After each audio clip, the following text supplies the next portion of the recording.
วากาโตภะคะวะตาธัมโมธัมมังนะมัสสามิสุปฏิปันโนภะคะวะโตสาวกสังโฆสังฆังนะมามิธัมมังพุทธัสสะภะคะวะโตปุพพะคะนะมะกะลังกะโรมะเส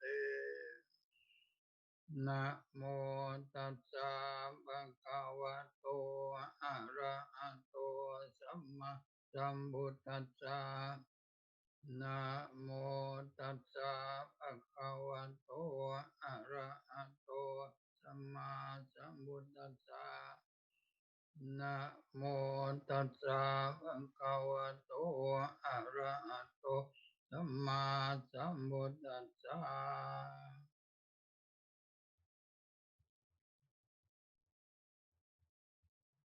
เอานิมนต์เจ้าคุณ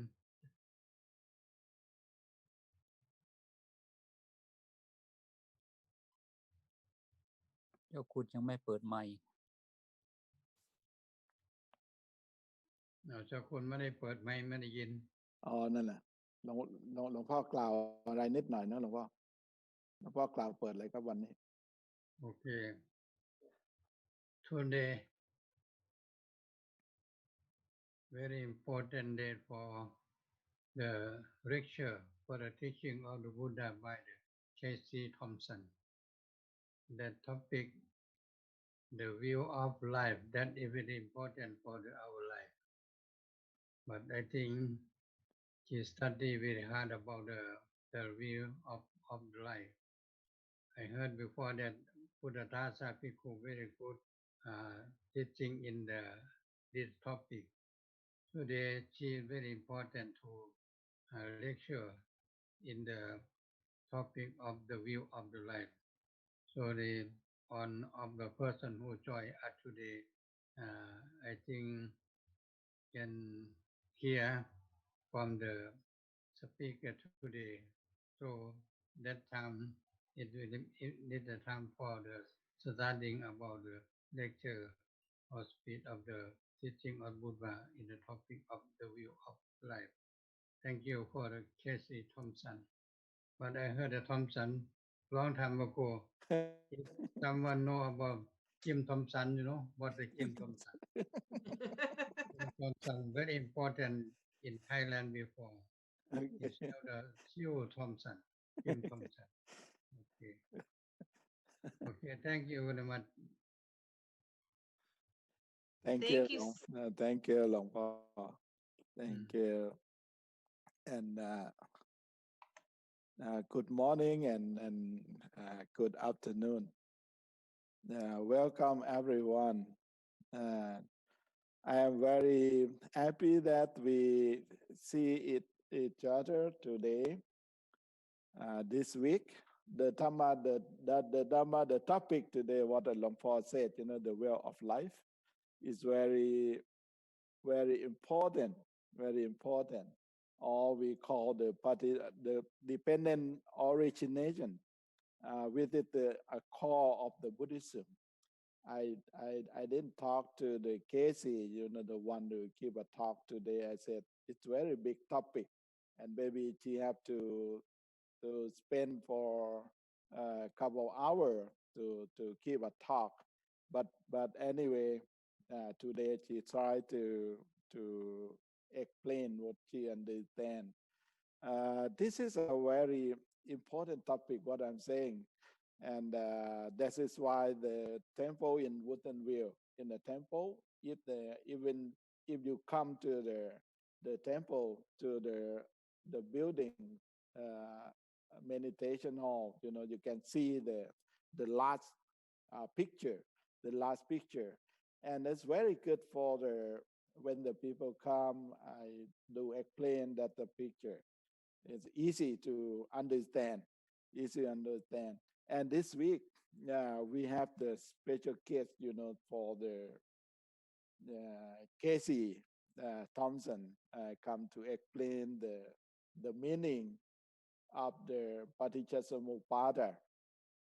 And one thing I think that one thing we can see the will from the one on the lay person, to study the Dhamma and how to explain to be understand the Dhamma. And Casey Thompson, she worked very hard, and she come to the temple when I was to move in for a few months, move in the wooden wheel for a few months. And I remember that the first day she come to the temple, she crying too.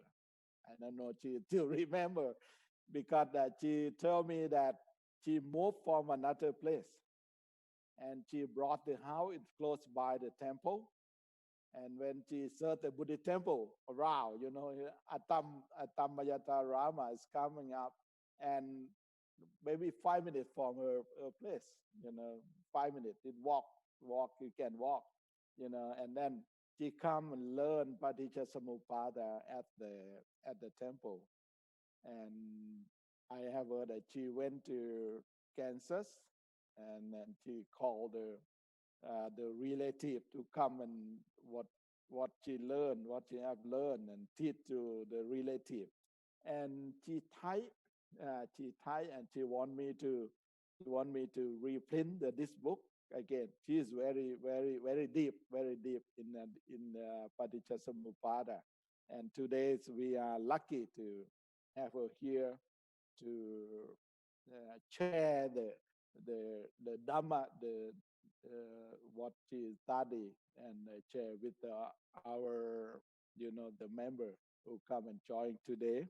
And on behalf of the Council of the Thai Bhikkhu,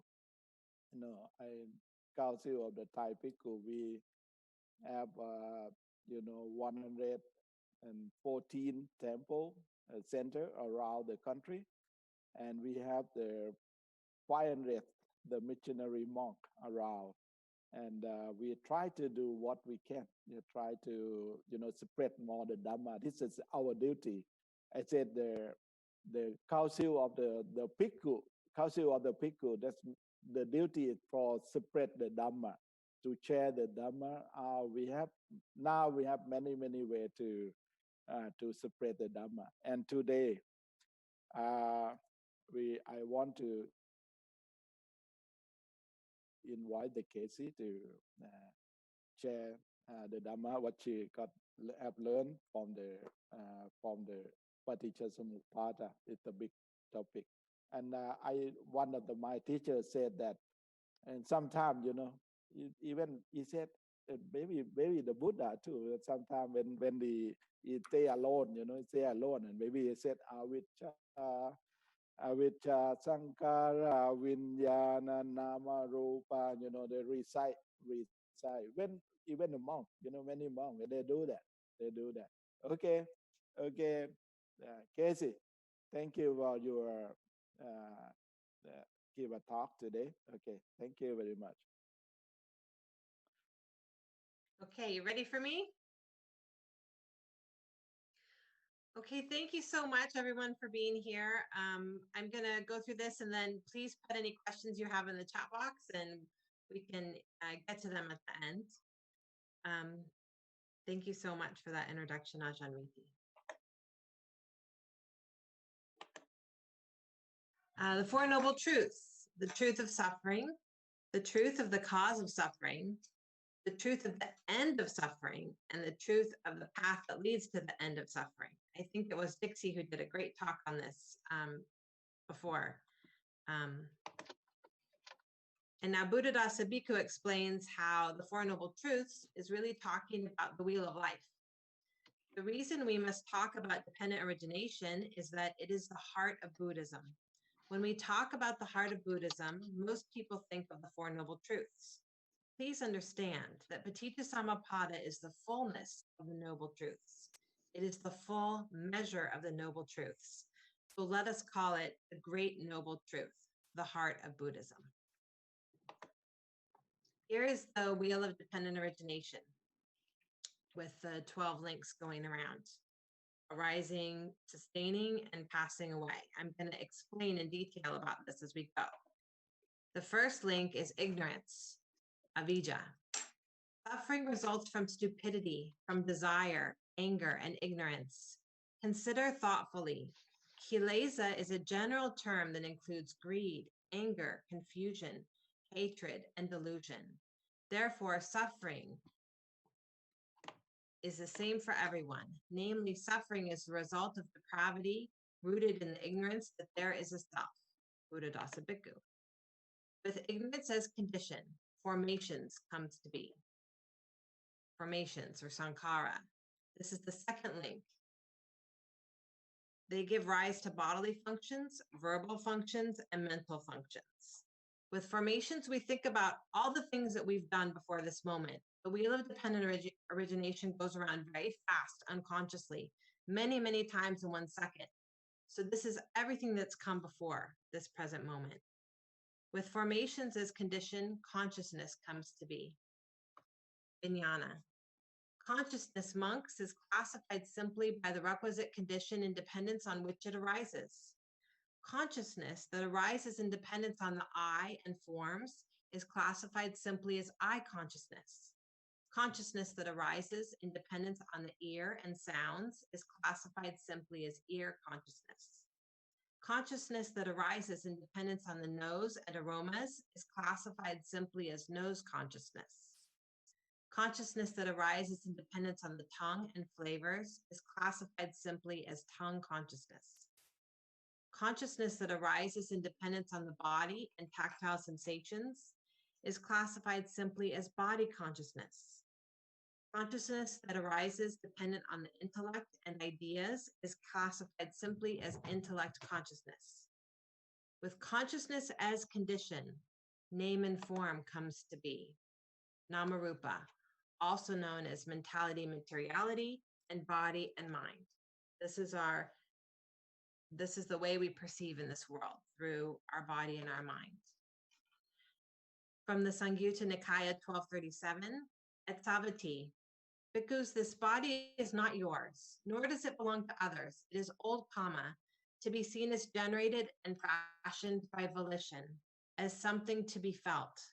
Therein, bhikkhus, the instructed noble disciple attends carefully and closely to dependent origination itself thus. When this exists, that comes to be. With the arising of this, that arises. This is so important because each of the links of the wheel of dependent origination requires the previous one for its existence. So that is a solution for us, as I'll talk about later, for how to stop the wheel of suffering. With name and form as condition, the 6 sense bases come to be. The 6 internal sense bases should be understood, so it was said. And with reference to what was this said? There are the eye base, the ear base, the nose base, the tongue base, the body base, and the mind base. With the 6 sense bases as condition, contact comes to be. This is an important one. I like this one. Dependent on I and forms, I consciousness arises. The meeting of the 3 is contact. Dependent on ear and sounds, ear consciousness arises. The meeting of the 3 is contact. Dependent on nose and odors, nose consciousness arises. The meeting of the 3 is contact. Dependent on tongue and flavors, tongue consciousness arises. The meeting of the 3 is contact. Dependent on the body and tangibles, body consciousness arises. The meaning of the 3 is contact. Dependent on the mind and mind objects, mind consciousness arises. The meaning of the 3 is contact. The next is feeling or vedana. Feeling in this case means more of a sensation rather than an emotion, and it arises from contact via the eye, ear, nose, tongue, body, and mind. So if you get hit by a pebble, you get a sensation. You feel that pebble make contact. That's the feeling that arises. With feeling as condition, craving comes to be. And this is where we get into the important part here. There are 6 types of craving or tanha. Craving for forms, sounds, smells, tastes, tactile sensations, and mental objects. Craving conditions the arising of attachment. Craving and hence attachment takes on the form of an I like it attachment, I need it, it's mine, I am that, or an I don't like it attachment, aversion, I don't like it, or an neither I like it or don't like it emotion, such as doubt or confusion. With craving as condition, clinging comes to be. Clinging, upadana. Spiritual disease is the disease whose germ lies in the feeling of we and ours, I and mine, which is regularly present in the mind. The germ that is already in the mind develops first into the feeling of I and mine, and then acting through the influence of self-centeredness becomes greed, hate, and delusion, causing upset for both oneself and others. We must recognize that the germ is clinging, upadana, and that it is of two kinds, clinging to I and clinging to mine. Clinging to I is the feeling that I is an entity, that I am like this or like that I am the equal of anyone. Anything of this sort is called I. Mine is taking that as belonging to me, that which I love, that which I like, even that which we hate, which we consider to be my enemy. This is called mine. This is again from Buddhadasa Bhikkhu, Heartwood of the Bo Tree. I have the illustration there of the monkey trapped in the jar because he's grasping and clinging onto the banana. He likes it. He wants it. He is the banana. He needs the banana. As soon as he grabs onto it, though, he's caught. He's trapped.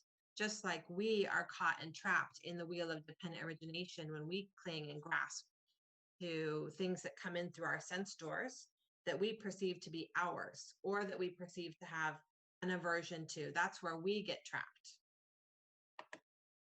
I have this illustration too from the movie Finding Nemo with the seagulls, because throughout the movie, they see something, they make contact with it, feeling arises from the contact, craving arises, they need it, and then they cling to it and they say, mine, mine, mine, and they fly towards it. So I thought that was a good example. With clinging as condition, becoming comes to be, habitual tendencies. Every time there is sense contact without wisdom, and that's very important because ignorance, that first link of dependent origination, means not knowing that this is happening, not understanding how the wheel of dependent origination works. Every time there's sense contact with the world through our six sense doors without wisdom concerning liberation, there will be becoming, bhava, and birth, gati. To put it another way, when there is only ignorance present at the point of sense contact, the law of dependent origination is put into motion. With becoming as birth, and this also is everything we tend to do. When we think of someone and we think of their habits, like, oh, that's my mom, she's afraid of bees because she's allergic to them. That's a habit that someone has. Then that is what this means. It's usually, this is what we usually do in response to certain sense contacts. We have certain habits that we do. The next is birth. What is birth? It is being born, arising, coming to be among the various groups of sentient beings, the appearance of the various aggregates, the arising of a particular sense door. That is birth. Birth conditions the arising of old age and death. It means the birth of the I concept. This is very important here because birth in this case means birth of the I, the individual person, the concept that I am someone, I am Casey. I take myself personally. I like these things. I don't like these things. That idea of a permanent self happening is birth. The Buddhadasa Bhikkhu and the Buddha are trying to teach us that we are an ongoing moment by moment process happening in each moment, not a concrete self. With birth as condition, aging, death, pain, grief, lamentation, and despair comes to be. And this is where I want to show you something that I have prepared. I'm going to stop sharing for a moment so that you can better see me. There we go. All right. Everyone can see the tiles, I hope. Okay. With ignorance as condition, formations come to be. With formations as condition, consciousness comes to be. With consciousness as condition, name and form come to be. That's body and mind, mentality, materiality. With name and form as condition, 6 sense bases come to be. With 6 sense bases as condition, contact comes to be with the outside world. With contact as condition, feeling comes to be, sensation. With feeling as condition, craving comes to be. I like it, I don't like it, or I don't know what to do. With craving as condition, clinging, grasping, the monkey holding the banana who needs the banana comes to be. With clinging as condition, habits come to be. This is what we always do in response to the same stimulus. Habits as condition, birth comes to be. This is who we are. With birth as condition, aging, death, pain, grief, lamentation, and despair. The important thing I thought about showing the links in this way is that if we can interrupt the links, then it stops the suffering. So if we get all the way up to the point where we have clinging, we're grasping the banana, we still have a choice to let it go. We still have the option to say, I'm not the banana. I don't need the banana because I don't want to be trapped by suffering holding it in this jar, or to get another way to get it if we can use wisdom. But anyway, we have a choice at that point. As soon as we hear a story in our head about something we're thinking about, we can use wisdom, can come in at this point, and then that can release these things. And that's what the rest of my talk is about. So I'll go back to sharing screen again. Okay.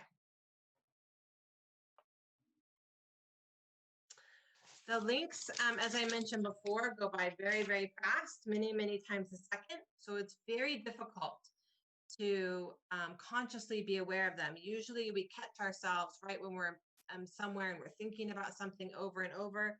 We can see that and recognize and have mindfulness that we're clinging. Anything below clinging is sometimes hard to witness. Sometimes we do notice contact happening. You get stung by a mosquito, something happens, you notice contact. But oftentimes, if it's a mental process, we don't even notice what the contact is. That's the importance of having mindfulness and doing meditation, so that as everything slows down in our mind, we can see these links of dependent origination arising up out of emptiness in our mind. It's very important to see that. I want to share with you a book that I loved when I was a little girl, The Monster at the End of the Book, with Grover, just as an example of how this all works. So here's Grover realizing that the front of the book said there was a monster at the end, and he is not happy about it. He does not like monsters. He's afraid of monsters. So he has craving, I don't like it. He has clinging, I don't want to meet the monster. So because of his clinging and aversion to monsters, he's going to do everything he can to stop us from turning pages in the book, because he doesn't want to get to the end of the book. And I love this part because I love to turn the page on him, and he did not like it. This is suffering. This is the wheel spinning around and around. He doesn't want me to turn the page. This goes on and on. He piles up a bunch of, nails wood together to stop me from turning pages. It doesn't work. He builds bricks to stop me from turning pages. It doesn't work. He's having a rough time. And then finally, he's begging because he's so afraid. He's suffering out of fear, expecting there to be a terrible monster at the end. But then no one is there. It's just him. He's the monster, lovable, furry, old Grover. And so I love this book because, and you can see the destruction that happened before, which I also enjoyed that part.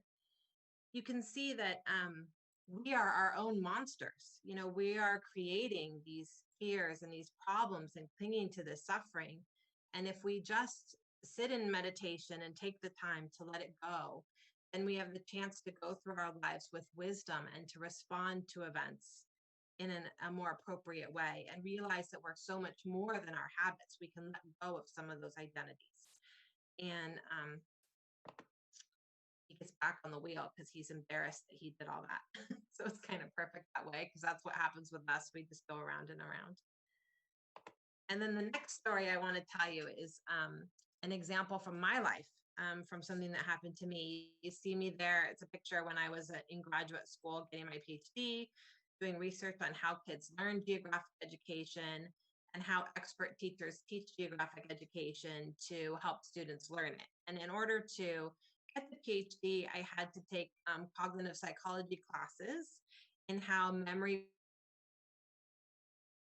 works, how attention operates, and how people learn new information. So this is a model of the human information processing system by Dr. Herb Simon. I took classes from him at Carnegie Mellon.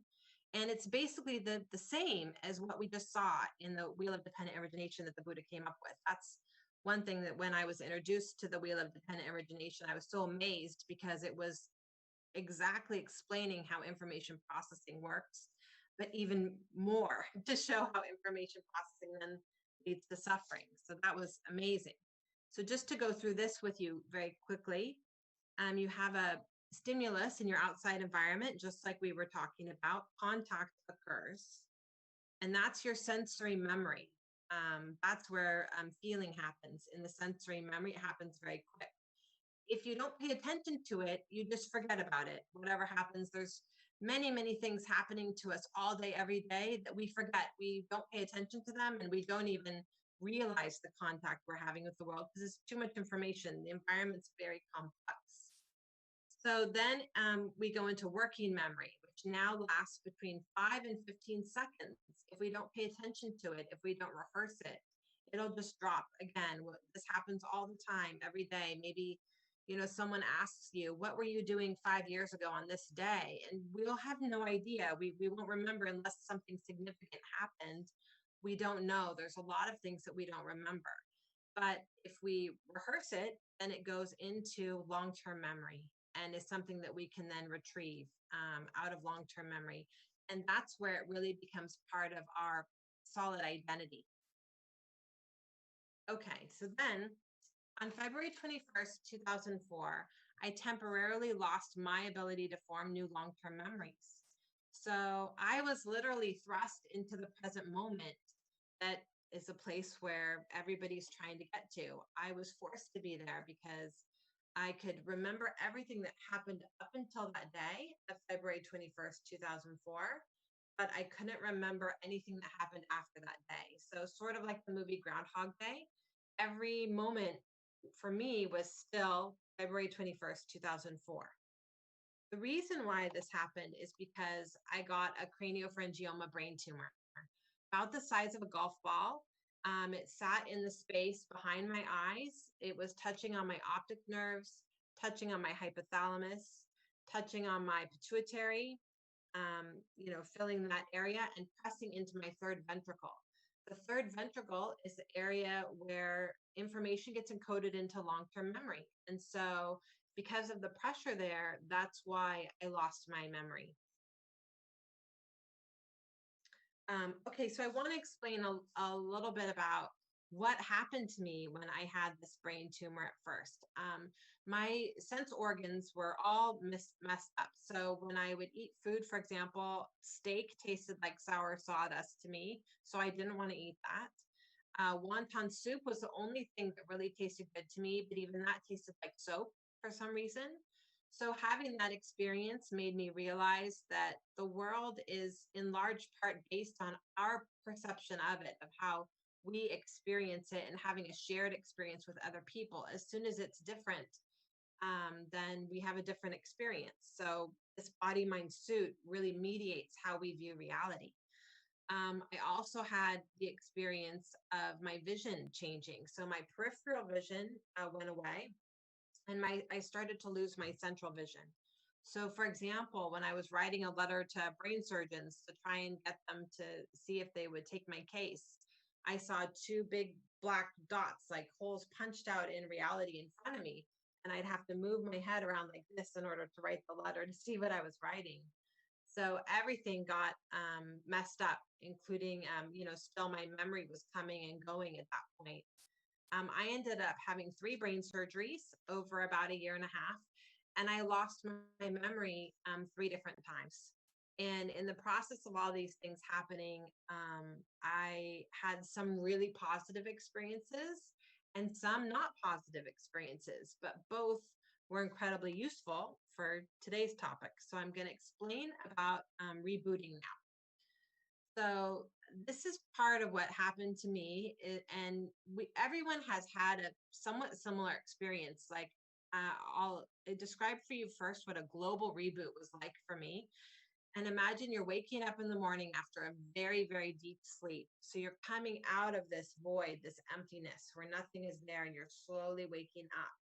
And so for me, I liken it to the lights being on, but no one's home yet. You're just perceiving the environment around you and orienting yourself in space and time. The first thought that would come to me is, who am I?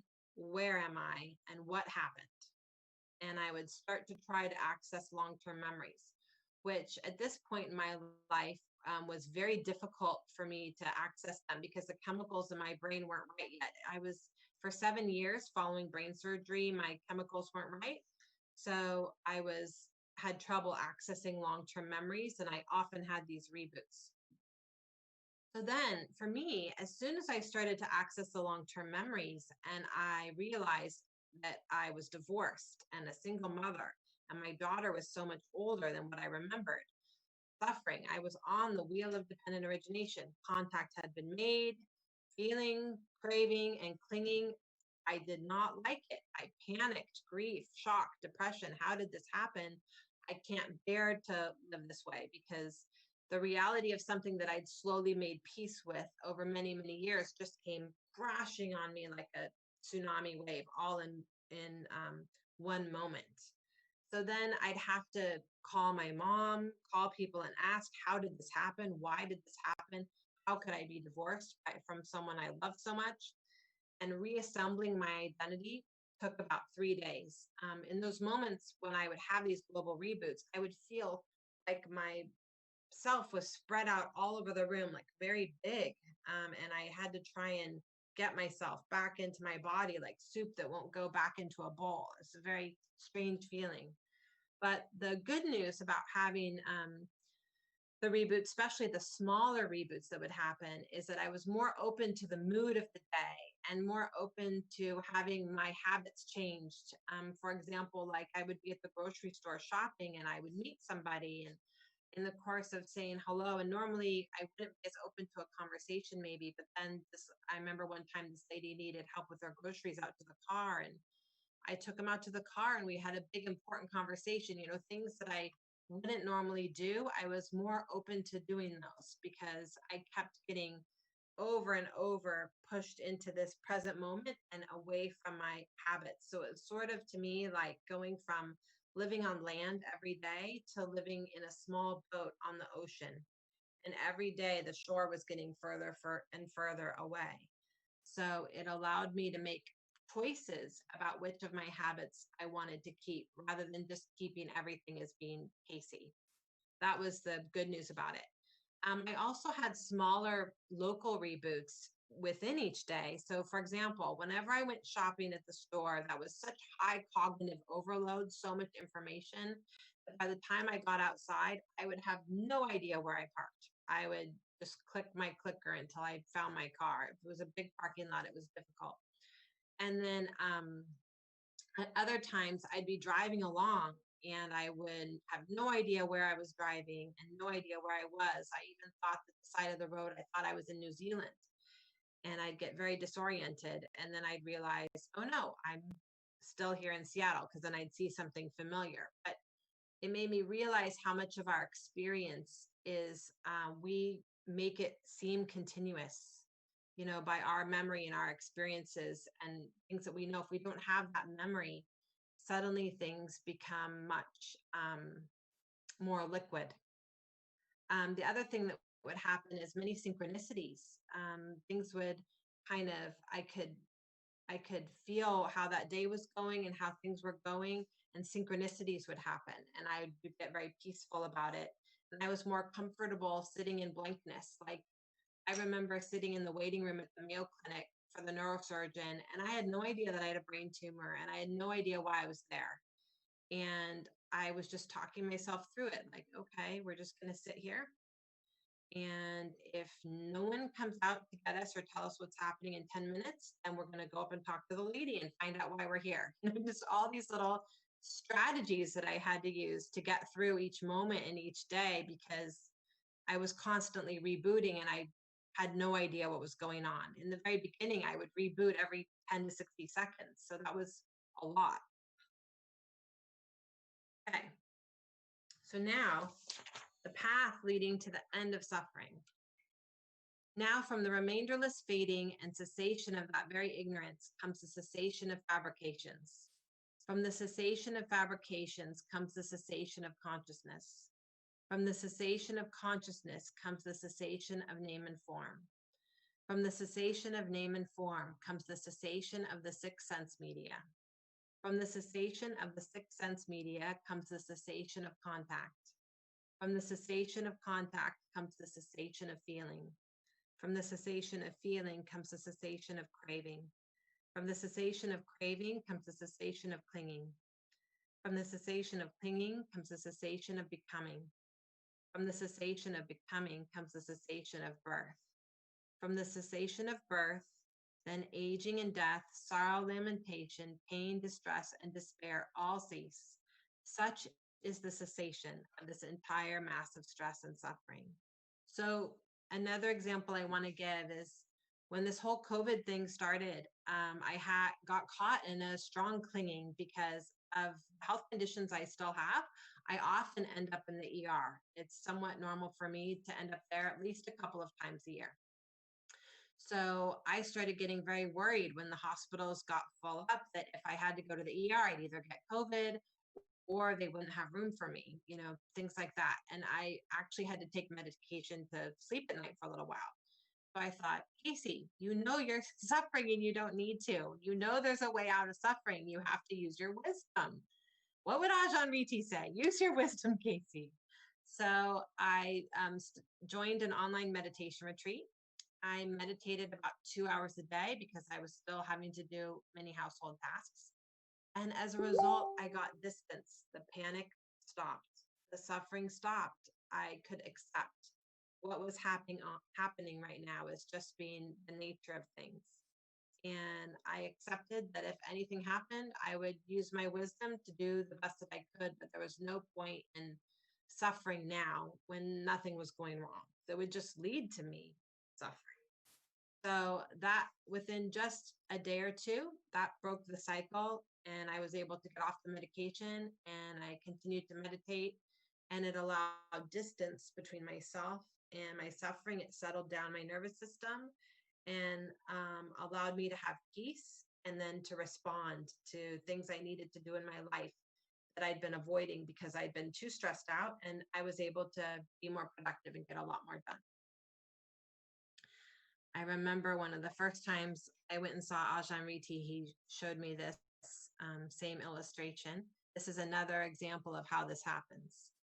The elephant represents mind, which resembles mental dullness. That's at the bottom of the screen there when he's blue. The monkey represents distraction or mental agitation. The hare represents mental temper.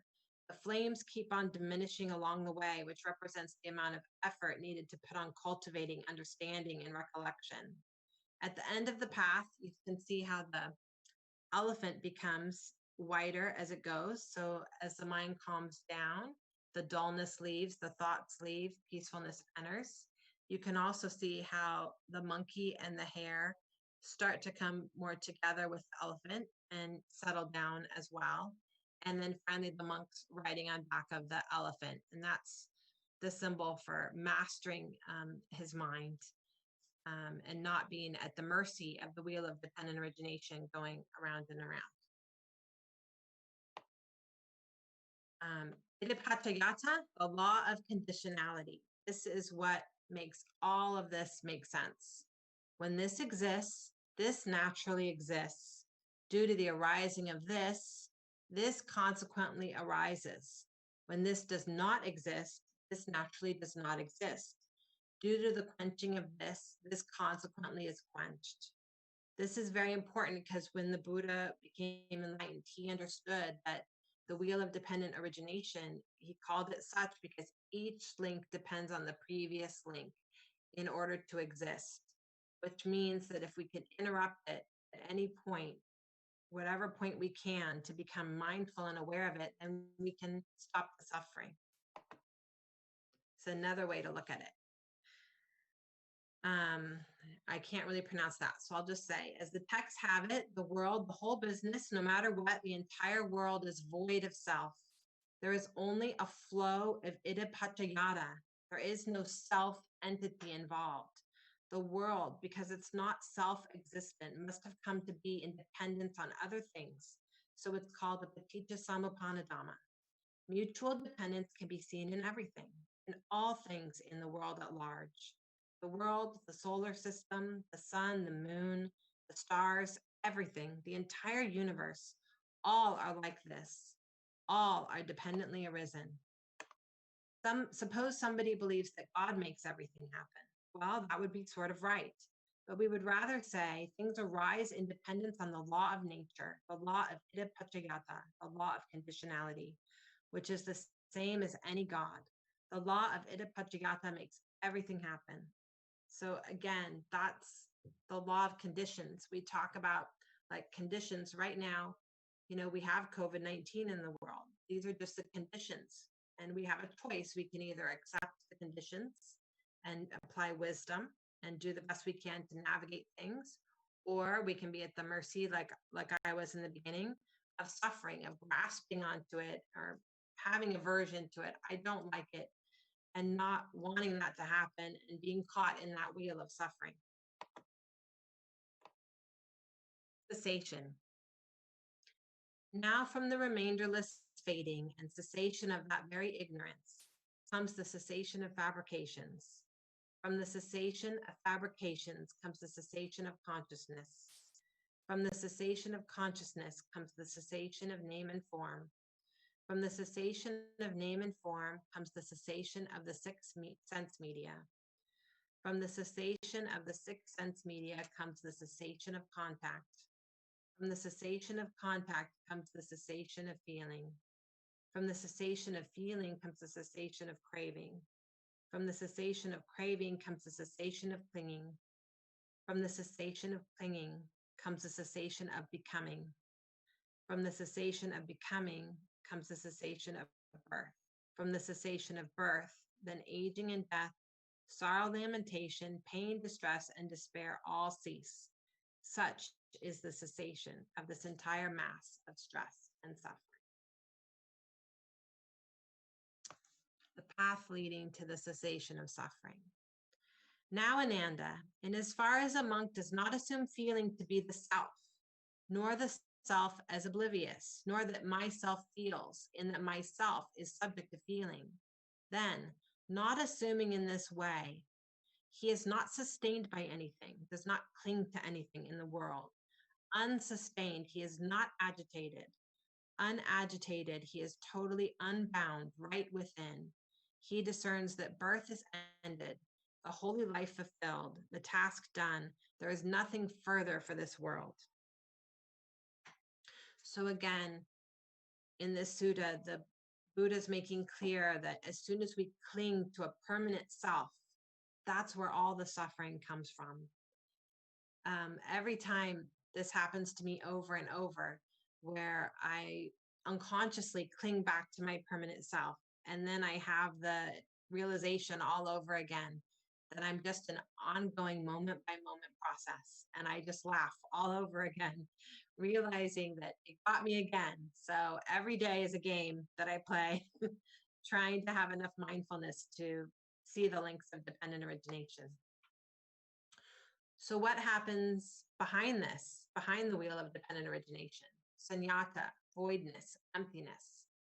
When we manage to see in this way, meaning we have wisdom about the wheel and we're not ignorant of it, then we know that all things are void of self, that there is only the flowing on and spinning around of paticca samuppanna dhammas, dependently arising and ceasing without end. If we see like this, then we see voidness by way of vipassana. If we have true wisdom, we will see all of the forms, sounds, smells, tastes, touches, and mind objects, all of those sense objects, as dependently arisen and void or empty. I'm pretty sure that that is the end of my talk. So I will stop sharing the screen and happy to take any questions that you might have.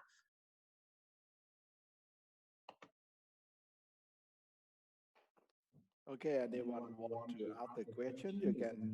You can type on the chat, and then we can collect your question. Thank you, Casey. Very excellent. Very excellent. Yeah. You have any question? Yeah. Hi, Casey. Thank you very much. I think I always find that paticca samuppanna is such a profound topic, and for you to actually share the understanding and helping us to go through the depending origination and having a better understanding is great. And also appreciate sharing your story. It is very touching.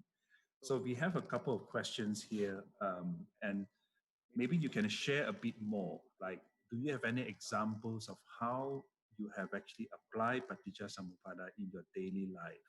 Any more examples that you can share with us? Every day. So sometimes I'm successful and sometimes I'm not. I watch it the most with food because I like chocolate and I like ice cream. And my doctor has told me not to eat these things because I'm pre-diabetic. So being pre-diabetic just means I have certain conditions I have to operate within, right? I have to just accept that I need to keep my blood sugar low. And some days I have a great day and I apply mindfulness. I write down everything I eat. But other days the chocolate wins, and it's always contact because I have a daughter. This is conditions again coming in. So she likes to have ice cream. She also likes to have chocolate. So then it's in my house. So I thought, well, Casey, this is your chance every day. If you're in the house, you can practice mindfulness about dependent origination because you have contact. You see the ice cream, and some days you're going to win, and some days you're not. Some days you can replace it. Some days maybe only one bite. Some days none. So over and over, it's this game of trying to cultivate wisdom.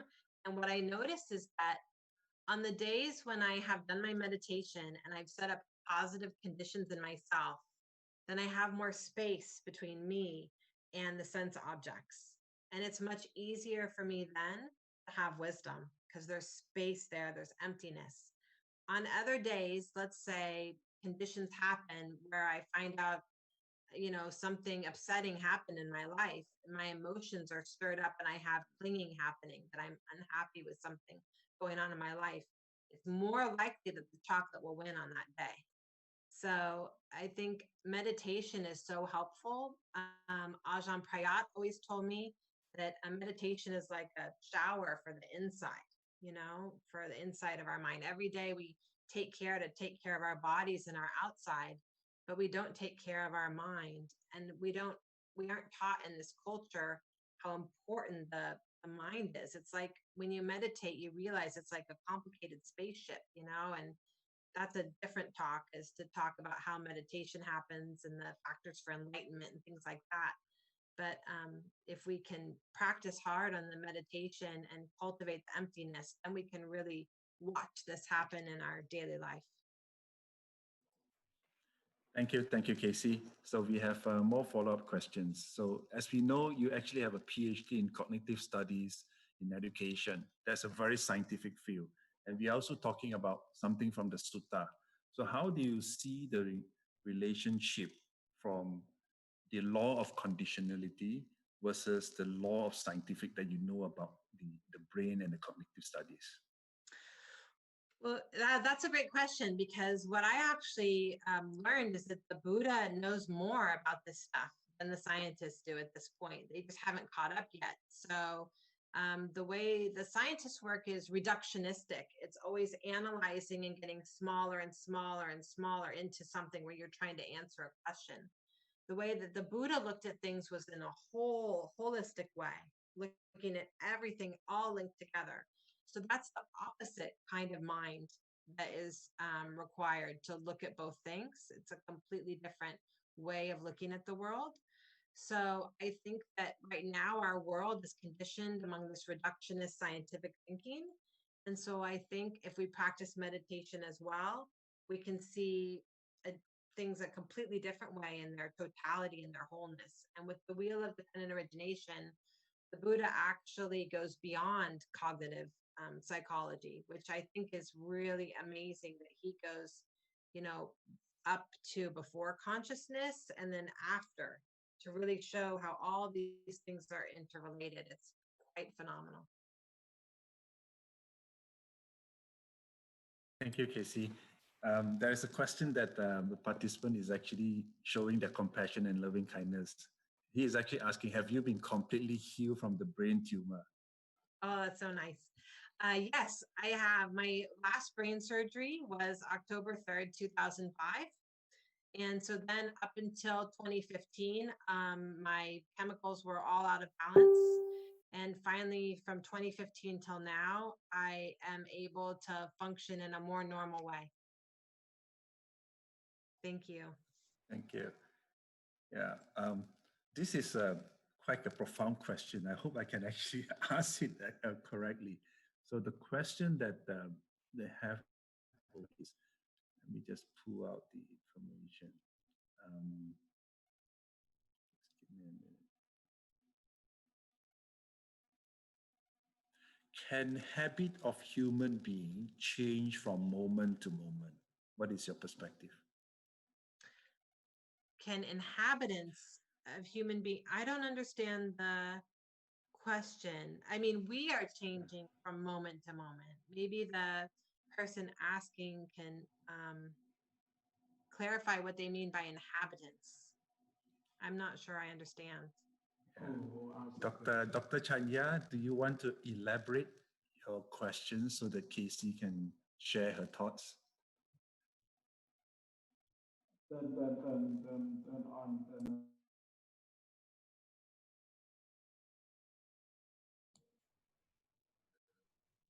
Can you hear me? Yes. That's mean the habit. One thing you always do, like you like ice cream. Yeah. That I mean habit or habitants. And then can you change habits from moment to moment? After you see this is not so good for those who are diabetic, can we change to eat like to drink water or to eat another thing like a herb instead of ice cream? Every time we see ice cream and we change, can we do? I mean habit. Yes, absolutely. So that's actually really important, that's where we have to set up good conditions in our life. That's what I was trying to say before, is if I meditate each day, then I'm setting up good conditions in my mind to have more peacefulness and emptiness to be able to handle whatever comes my way. And I also have a few things that I can have instead. So I found I can do some tricks, like trade something else. So that's where wisdom comes in. We have to try and have a strategy of, well, what else could we replace that with? Instead of ice cream, maybe I can have a little protein bar or something that won't affect my blood sugar, something different. And when it comes to, the problem is these habits we have grab us really fast and they're really powerful. So sometimes we just get taken over by them, and we might still do the action that is our habit. But even then, we can apply the wisdom and we can reflect on what we did. And mentally, we can go back through the links of dependent origination to see how it arose in us, why we attached to that. And then we can practice for releasing it in the future when it happens again. And the more we do that, the less hold it has on us, and the more chance we have of actually changing our habits. to have more productive, more wisdom in our life, more space in our life to respond instead of reacting. You mean we can change craving or replace craving by wisdom or mindfulness, right? Yes. Thank you. Because it's very beneficial for us who are diabetic. I agree. I agree. To attend RIP too. Who? Do you have any more questions? So Casey, we continue to have a lot of pouring of appreciation of your beautiful presentation and sharing your unique life. So I think a lot of people listening are really very appreciative of you sharing your real and authentic story and also making a difference to how we're going to cope with the situation. So it's a lot of appreciation and love. Thank you so much. Thank you, Ajahn Riti, for teaching me everything. I'm so grateful. Your person. You want to ask a question? Yes. Okay. Yes. Hello, Casey. Yes.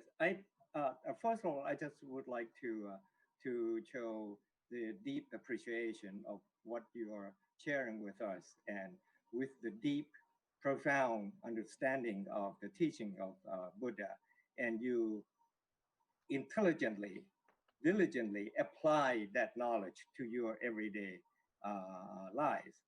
And the second is, I would like to share a little bit about talking about the rebooting and the short-term memory and the long-term memory. Throughout the course of going to the hospital and have the operation, I'm pretty sure that you have heard from the doctor mention about the hippocampus, which is part of your brain. Yep. The hippocampus is a part of the short-term memory. It's just like our memory sticks, that you stick in that. That's from the day or from the moment that you awake. After you awaken, all of the experiences are stored in that hippocampus. And when you sleep, deep sleep, the knowledge from the hippocampus will get transferred to the frontal cortex. During the transferring of this information, which is, synaptics of your nerve system, if you don't have enough sleep, or if you have so much stress, there's a chemical, forgive me, I forgot the name of the chemical. I know it's a protein that will block the synapses. The information cannot transfer. And the next day, the new information, that the new experience that you need to store in the short-term memory of hippocampus, it will fall. You will not remember from the previous days. So if you have enough sleep, and also when you do the meditation, the more you do the level of your stress will reduce.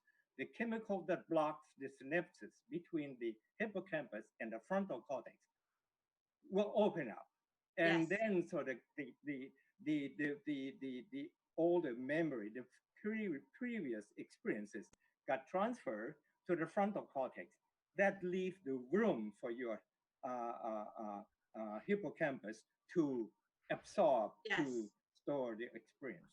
So something interesting I didn't mention is when I lost my memory back in February of 2004, I found out I had a brain tumor on March 25th, 2004, but it was on May 28th, 2004 that I got gamma knife surgery. So for all those months, I was just in this present moment loop. And when I had the gamma knife surgery, it shrunk my tumor 90%. And during that night after the surgery, all the memories from the past 3 months downloaded in my mind. Like it was like watching The Matrix, where he plugs in and he learns kung fu. It was just like that. It was like rapid fire downloading of Yeah. everything in my mind. And Yes. I woke up in the morning and I thought, oh my God, I had a brain tumor. Wow. And I remembered. That's how, like, now when I tell you stories from that time, people usually will ask me, well, if you couldn't remember, how do you remember now? And it's because everything got downloaded that one night. And that's what made me realize it was very interesting to have the experience of not having a memory, because as difficult as it is to go about daily life without a memory, you also become more comfortable with having an empty self. And you realize it's okay.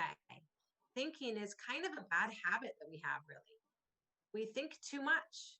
It's really much better if we think less, if we allow more emptiness to come in, and then there's more space for wisdom. We don't need to think nearly as much as we do. Thank you so much for your sharing with us. Thank you. Ajahn, can we have more questions? Okay. Yeah. There is a question here, Casey, seeking for more advice in terms of how we can improve our concentration and focusing in order to have a more peaceful mind. Oh, good. That actually goes into the 7 factors for enlightenment. You have mindfulness, energy, these different things that you have to work on to have a successful meditation. With concentration, this concentration will happen naturally as your energy gets into balance. And as you're meditating, you remember the path I showed with the monkey, being very agitated and restless.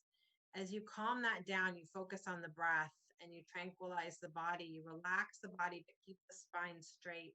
You focus on the breath. Your mind wanders everywhere, but if you notice, your mind is doing the wheel of dependent origination. That's what's happening. That's the clinging that you're usually seeing in your mind. If you can start to be curious about that and notice what are you clinging to and release it, and just do the experiment. I can pick it up again if I want tomorrow, if I need to, but for now in meditation, I'm just going to release this. I'm going to relax. I'm going to return to focusing on the breath. And the next time the clinging comes back, the story about how expensive something is, you notice what your story is and you work your way back along the links of dependent origination to see where did that come from? What was the stimulus in your environment or the thought contact that came in to create that story? And then you release it and you get back to your breath, and you're training the mind. You're training the mind to release from the wheel of dependent origination and to switch over to wisdom and mindfulness. And Ajahn, if you want to add anything, I love that too. You have another? No. Okay. Okay. One more question. Okay.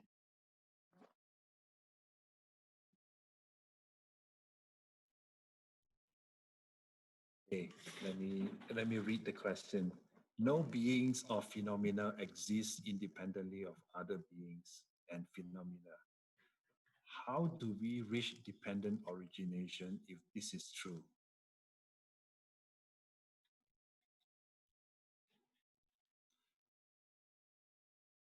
So what I'm understanding the person to say is that all of us are dependent on each other.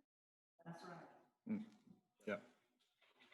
So the law of conditionality that's applying to at a larger scale is basically what you're talking about. So not just in the mind, but in everywhere in our life. Well, the way I would respond to that is I would say, the Buddha taught about compassion, and he taught that we need to let other people have space to have their pain. And so I think that part of what's happening here is that the more people that can cultivate wisdom and not be clinging to their suffering, then we have more people that are peaceful in this world. And with that level of consciousness, the outcome will be far different with everything. Suddenly we'll find that so many things that we think we need, we don't really need. And we'll have wisdom to make better decisions.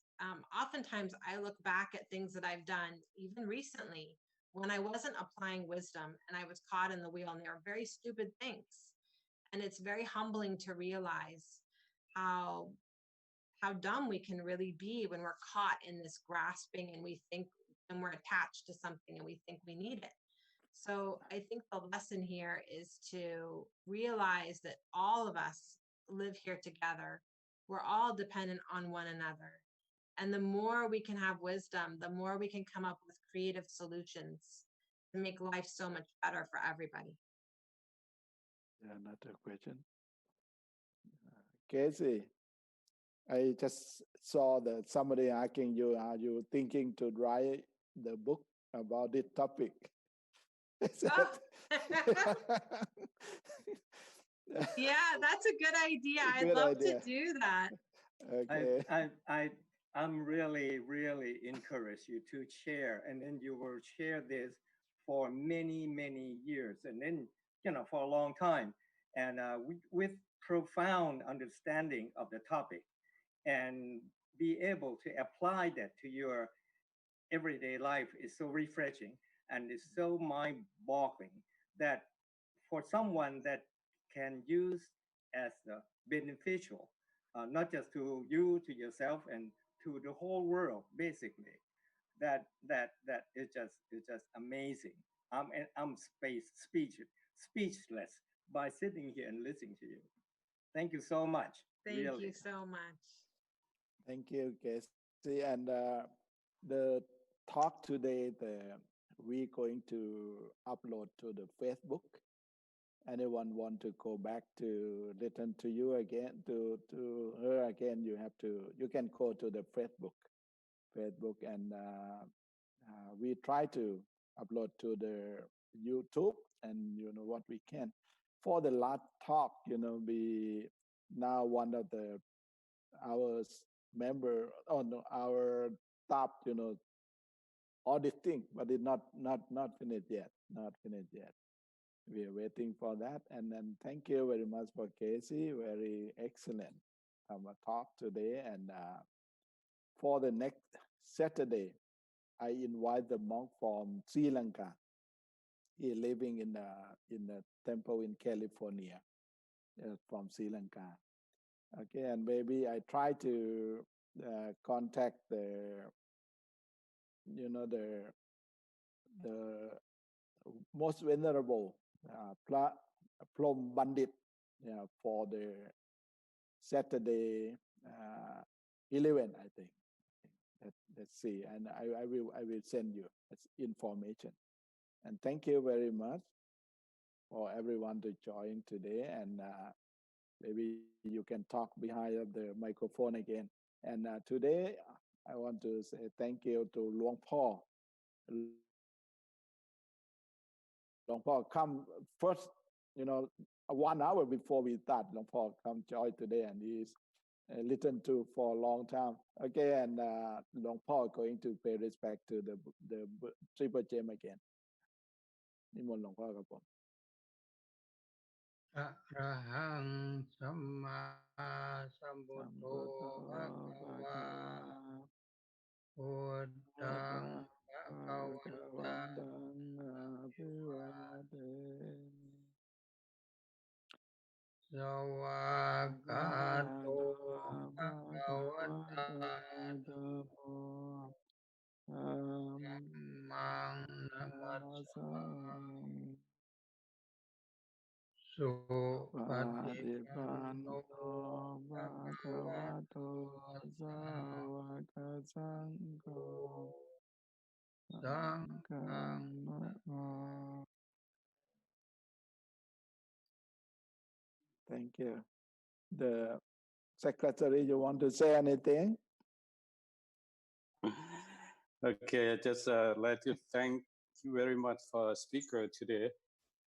It was a wonderful topic and very, very difficult to understand, but you put from the formless to the form to understand the Dhamma with the picture and with some instrument that you prepare. That's a very, very good for the example for the people who understand Dhamma very, very difficult, but as the origin of suffering, so you show the linkage of the 12 topics about the cause of suffering.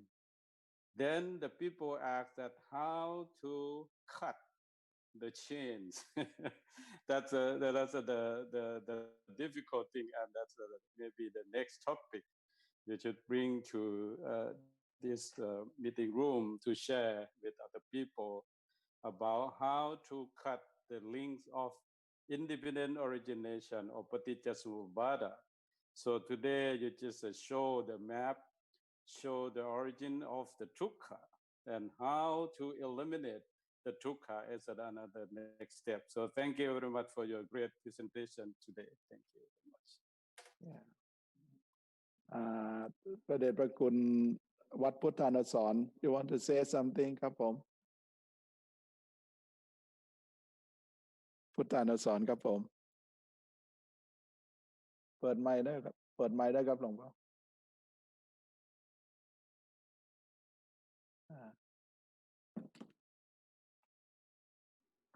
โอเคครับผมครับผมได้ยินนะครับ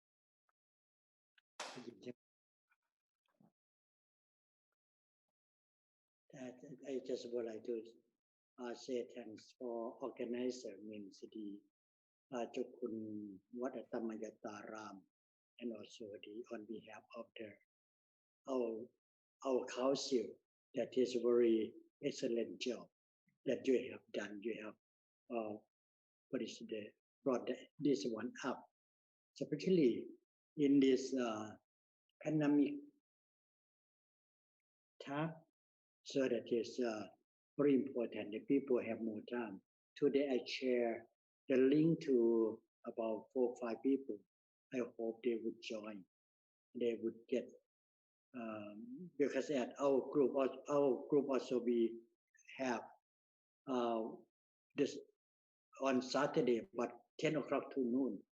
But that is the sutta study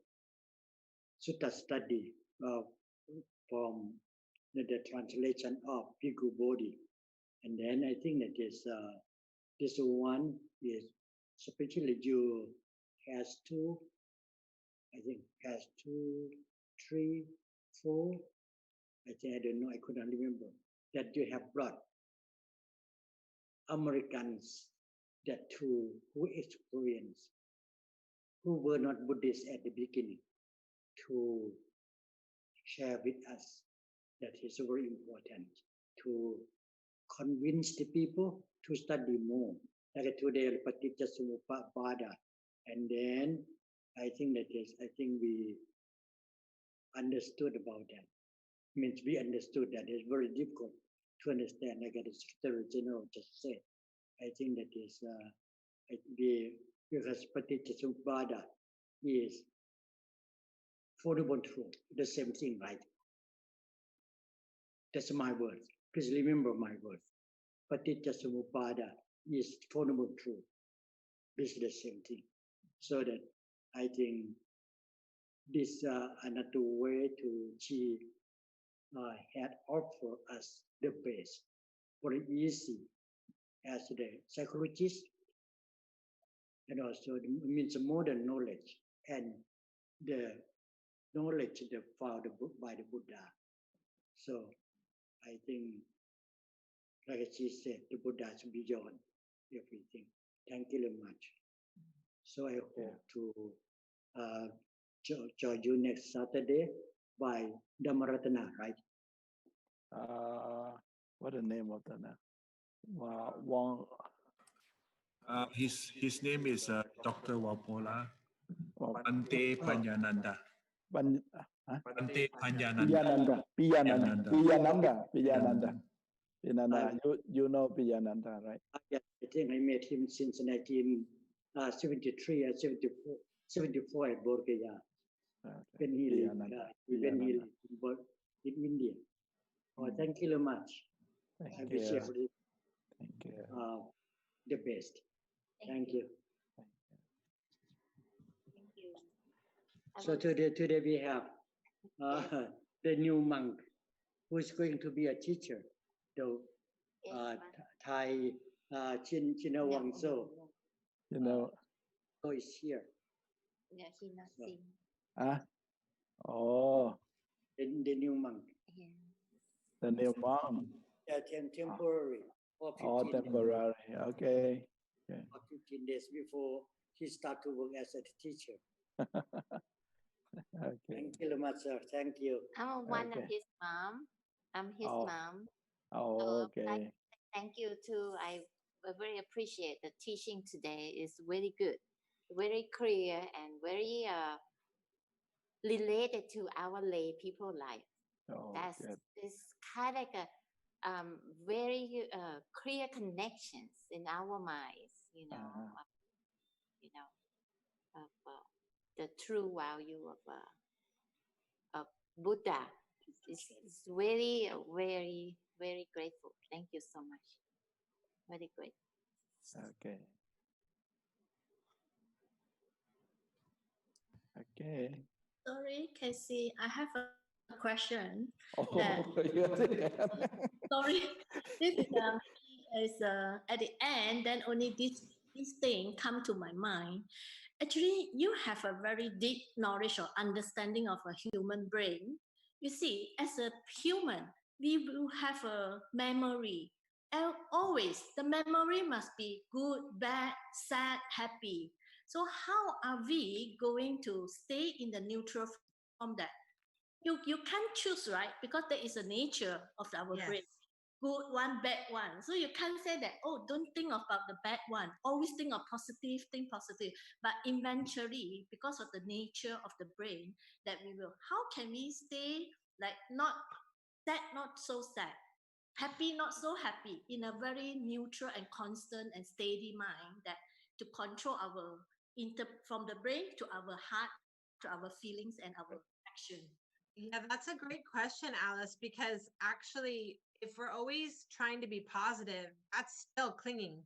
We're still clinging to something that's not true, right? So really what it requires is that we be curious about how our mind is working, curious about what are the things that we're clinging to, and we notice when we cause ourselves suffering. We pay attention in our life to see how we are creating suffering in our own lives. And sometimes I play games with myself, like I try and make a different choice and see what happens. Like we get so attached thinking that we have to do things a certain way because it's part of our identity, and that's the whole problem. So sometimes it's good to take a few experiments. Try to do something different outside of your habits. Every week I try and do something different than what I normally would do, just to keep shaking up so I'm not feeling like a concrete fixed Casey self.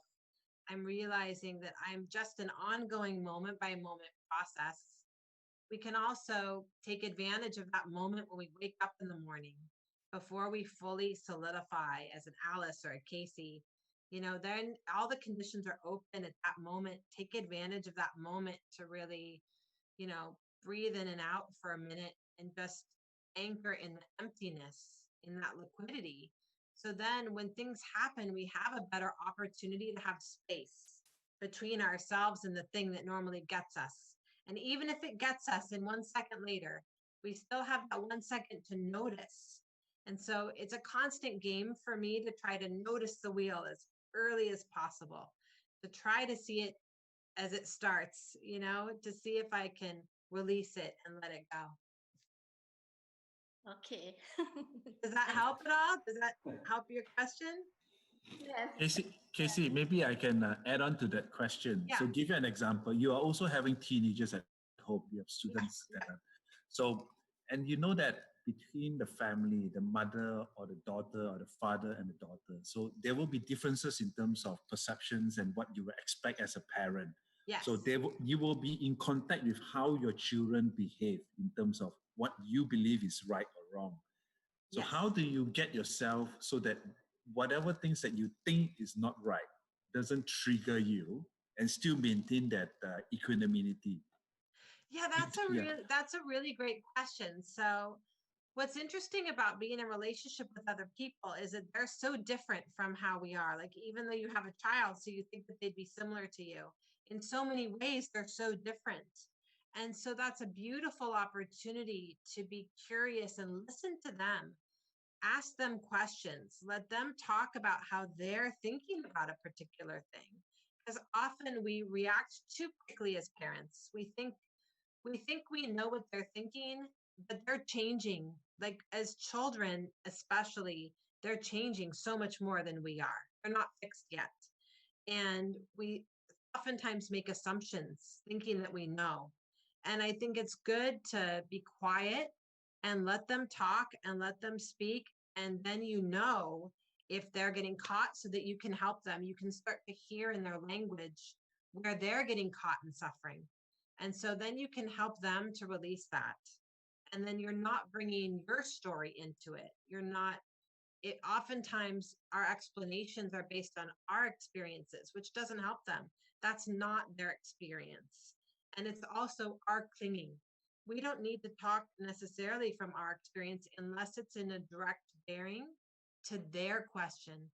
So if we let the conversation become present moment and they ask questions in the present moment, we have answers in the present moment. We ask them questions in the present moment and we wait and hear what they have to say.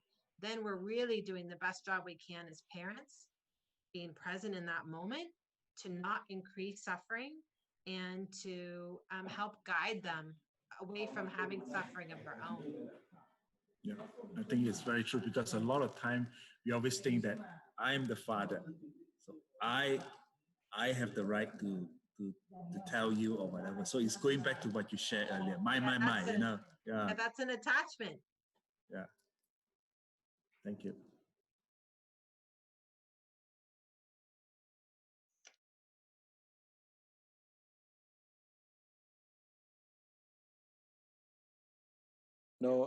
No more question.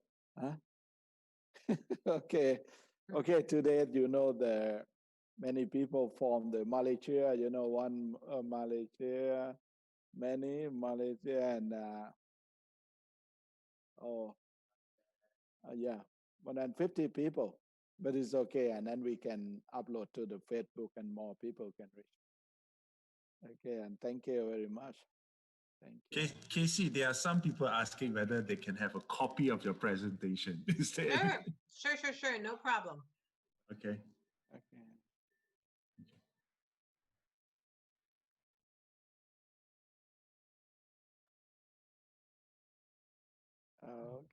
จบกันแล้วนะครับ ผมหลวงพ่อครับ จบกันแล้วเพราะฉะนั้นในวันนี้ก็อนุโมทนา ครับผม JC ที่ได้มา speak in the teaching of the Buddha about the wheel of life. Very good topic today. Okay, thank you very much for all people. ครับหลวงพ่อ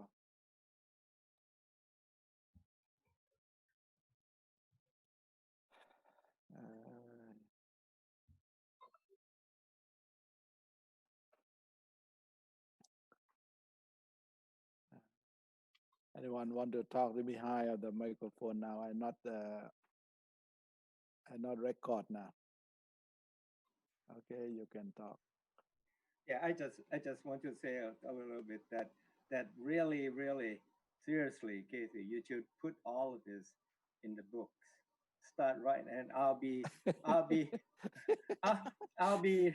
to help you read. Okay, it's a deal. I mean, seriously, this is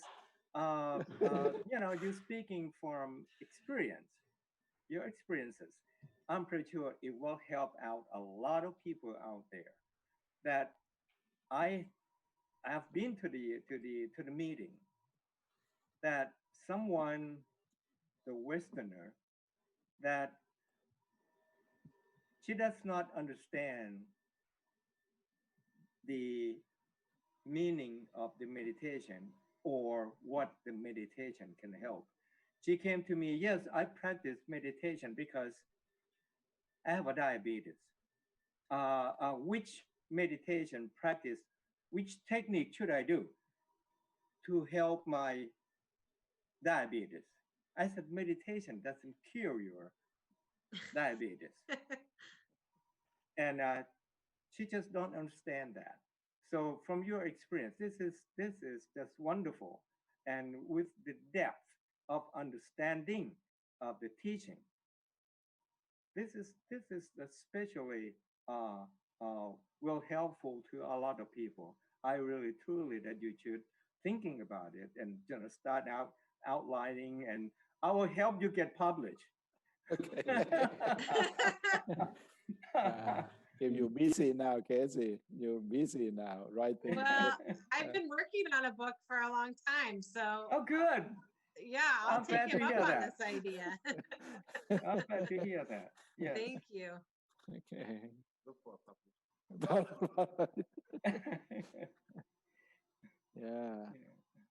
Yeah.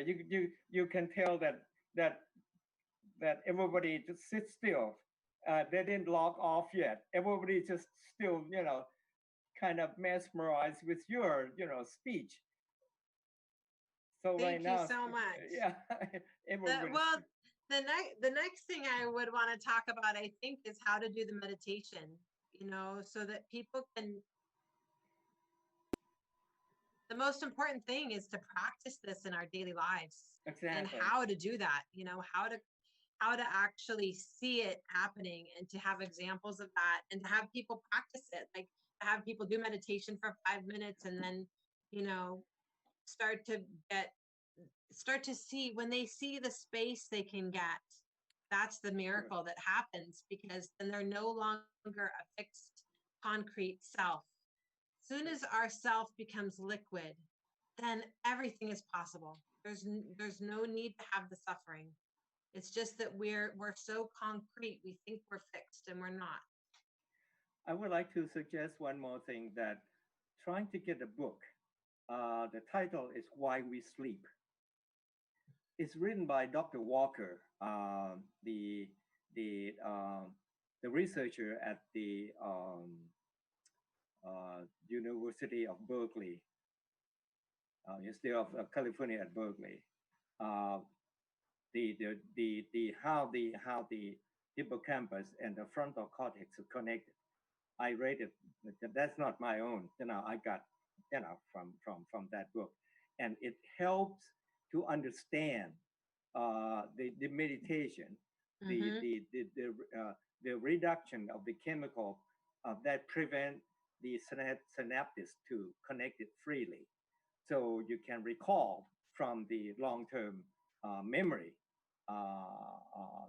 quick and precisely what you're trying to recall. Sometimes you cannot recall certain names, or you cannot recall certain experiences. So that alone, of course, his research was based on the psychology and neurology. Now you can apply the Putanology into it. It was really interesting what you said about that, because when I lost my memory, it was the pressure that the tumor put on the third ventricle that actually cut off blood flow to the hippocampus. Yes. And that's why the memories didn't encode. But what I thought was amazing is that they waited, like maybe not all of them, maybe not as many, but they still, there's like a waiting room somewhere with all those memories. And then they downloaded that one night as soon as the pressure was released. It's very interesting to understand better how our conditions work, how our mentality, materiality works, because the problem that Ajahn Buddhadasa would always say is that then we think it's I. We have this body, mind, suit, we have these sense doors, and then we take it personally to think it's an I. That's the fundamental hypnotic trance. Yes. I also studied hypnotherapy because I learned that all of us are hypnotized all the time. That's a whole nother talk. Anytime we narrow our attention, we are hypnotized. So the contribution of the Buddha is constantly to widen our attention. That's what meditation does. We widen our attention, and then we wake up. and we wake up to realize that we are an ongoing moment by moment process. Excellent. Yes, It's amazing. It's amazing. Exactly. It's amazing. Yes, Ajahn Retreat, Ajahn Retreat, please invite her to come back more often. She's a gem. She's a gem. You cannot find many of Casey Thompson. You have to invite her back. Okay. Wonderful. Thank you so much. Thank you so much. Thank you. Bye now. Yeah. Casey, I have a title for your next book. How Not to Be Solid, Be Liquid Instead. Oh, that's a good one. That's a really good one.